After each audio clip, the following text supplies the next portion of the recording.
নমস্কার বন্ধুরা, সুমনা রান্নাঘর অ্যান্ড বাঙালি লাইফস্টাইলে আপনাদের সকলকে স্বাগত জানাই।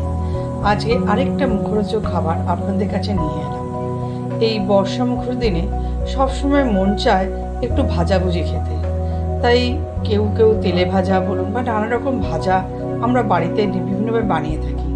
তো আজকে আমরা ভাবলাম রাত্রিবেলা কিছুর মুখরোচক খাওয়া যাক। তো বাড়িতেই তৈরি করে ফেললাম ডাল পুরি। কেন ডাল, ছোলার ডাল সময় সবার বাড়িতেই অ্যাভেলেবেল থাকে। তো ছোলার ডালটা প্রথমে আমরা প্রেশার কুকারে ভালো করে ধুয়ে নিয়ে একটু সেদ্ধ করে নেব, যাতে ডালটা একটু নরম হয়ে যায়।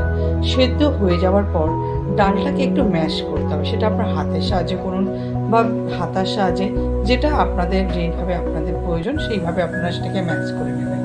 তারপর তার মধ্যে আমরা একটু গোলমরিচের গুঁড়ো, কেউ চাইলে কাঁচা লঙ্কা কুচি এবং ভাজা মশলা দিয়ে ভালো করে আমাদের সেটা মেখে নিতে হবে। আর অন্যদিকে ময়দা কিন্তু ভালো করে আমাদের তেল, নুন দিয়ে, ময়ম দিয়ে ভালো করে আমরা খাস্তা করার মতো মেখে নেব। মাখা হয়ে গেলে সেগুলো লেচির আকারে কেটে নিতে হবে এবং তার মধ্যে অল্প অল্প করে ডালের পুর দিয়ে আমাদের সেটা ভরে নিতে হবে।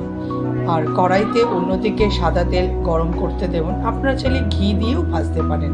তো এবারে ডাল পুরিটাকে লুচির আকারে বেলে নিয়ে কড়াইতে একটা একটা করে আমাদের ভেজে নিতে হবে এবং ভালো করে এপিট ওপিট করে হালকা লাল লাল করে ভেজে নেবেন।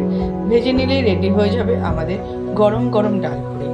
এবং গরম গরম ডাল পুরি আপনারা শুধুও খেতে পারেন বা বাড়িতে যে কোনো তরকারি অ্যাভেলেবেল থাকলে সেটা দিয়ে কিন্তু আপনারা পরিবেশন করতে পারেন।